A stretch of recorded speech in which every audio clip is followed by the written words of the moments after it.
This tutorial is brought to you by PE Prep Engine. Free study guides and practice questions at peprepengine.com.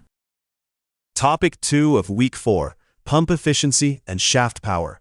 Last time we found the hydraulic power, gamma QH, the useful energy the fluid receives. Now we walk back upstream. Divide by pump efficiency for the shaft power, then by motor efficiency for the electrical draw. The most tested trap is the direction of that division, and we'll drill it until it's automatic. Why efficiency exists? A pump never delivers all the power its shaft absorbs. Some is lost to friction, leakage past the impeller, and recirculation. Pump efficiency, A to P, is useful output over shaft input, hydraulic power over shaft power. Because A to P is always less than 1, shaft power is always larger than hydraulic power. That's your sanity check for the whole topic. Centrifugal pumps peak around 60 to 85% at their best efficiency point and fall off the design point.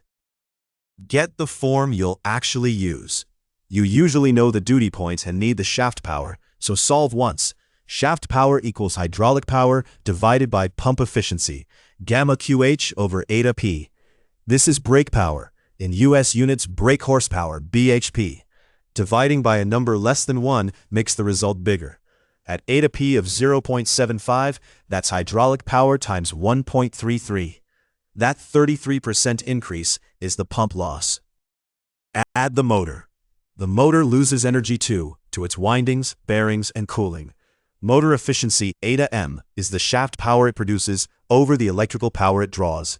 Chain the two stages, and the electrical draw is hydraulic power over A to P times A to M. Industrial motors run about 85 to 95%. The overall wire-to-water efficiency is the product, A to P times A to M. Efficiencies in series multiply. They never add or average. A 0.75 pump behind a 0.90 motor gives 0.675, not 0.825. The full chain in one picture, read from the fluid back to the wall. Hydraulic power gamma QH reaches the fluid, the smallest number. Divide by pump efficiency for shaft power, the brake power. Divide by motor efficiency for the electrical draw, the largest number. The ordering is fixed. Hydraulic less than shaft less than motor. If your numbers come out any other way, you divided the wrong direction. One subtlety. The arrows show power flowing supply to fluid, but the math runs the opposite way.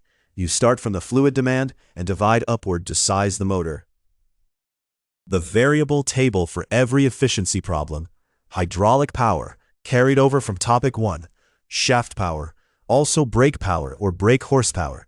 Motor input power, the electrical draw. Then the 3 efficiencies. Pump efficiency, roughly 60 to 85%. Motor efficiency, roughly 85 to 95%. And overall, the product of the two. The efficiencies are pure ratios.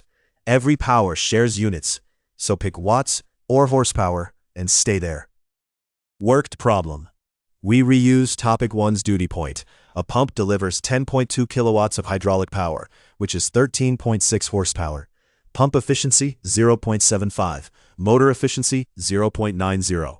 Find the shaft power the pump demands and the electrical input the motor draws. The plan. Shaft power is hydraulic over pump efficiency. Motor input is shaft over motor efficiency. Then sanity check the ordering. Hydraulic, less than shaft, less than motor. Shaft power. Divide hydraulic power by pump efficiency. 10.2 over 0.75 is 13.6 kilowatts, or about 18.2 horsepower of brake power.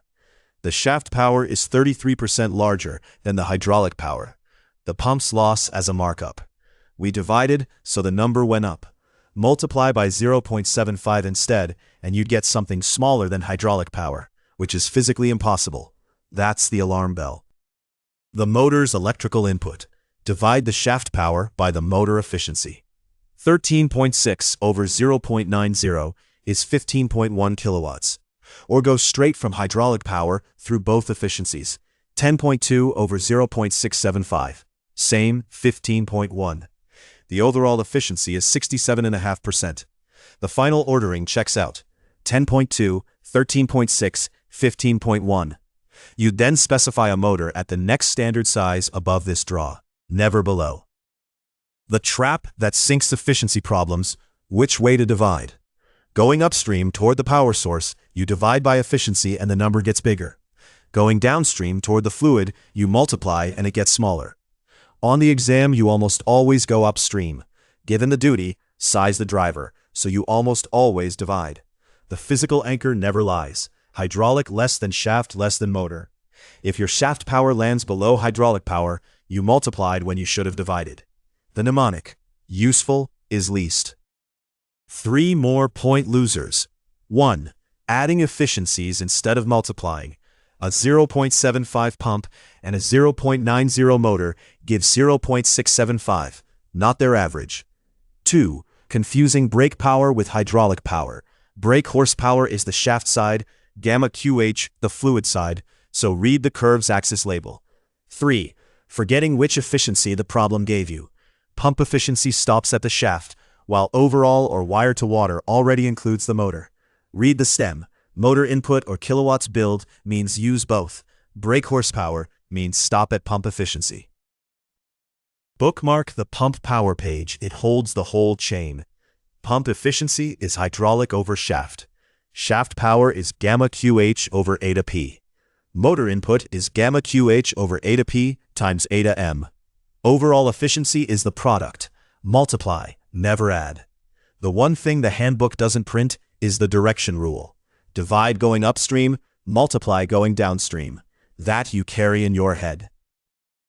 You can now walk the whole power chain, from gamma QH at the fluid, up through pump efficiency to brake power, and up through motor efficiency to the motor draw.